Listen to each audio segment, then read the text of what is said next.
Sa magandang umaga po muli. Andito tayo sa sitawan ng aking pinsan. Ash ko yun. Ito kanyang kubo. Ganito talaga kubo dito sa Tumana. Sa gulay. Ito po kanya sitawan. Ayan. Medyo maliliit. Yung ganitong klaseng sitaw naman po, medyo luma na. 70 daw po. Ang isang kilo. 70 isang bundle. 70 isang bundle? Oh, 700. 700. Balik katumbas po no 70. Pero yung bago po, nasa 1,000 daw po. Ayan po si tawan dito. Bali nanggugulay po tayo.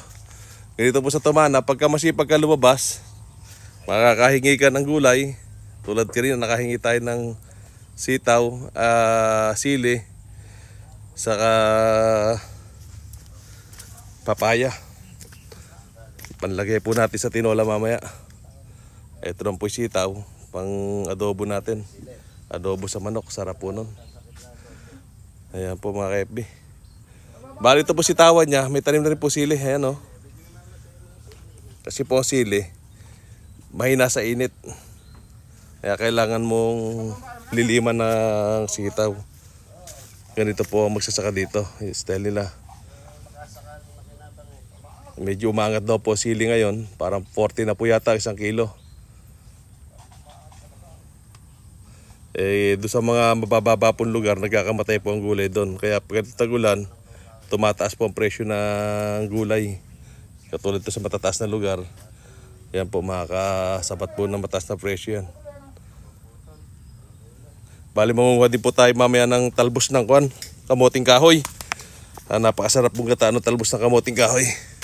Pinakukunin natin. Kaya dumaan tayo dito. Mangunguha tayo ng sitaw. May patola na po tayong nakuha. Ayan, sitawan na pinsan ko. Gano'ng kalawag sitawan mo kayo, John? Kalatik tarya pala ang luwag ng sitawan niya.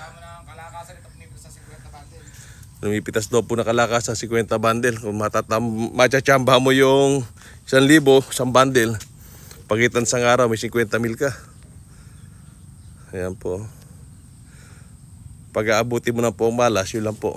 Patay ka sa spray, pataba sa tao. Sige mga kaibigan, salamat po ng marami. Follow, like, share. Salamat!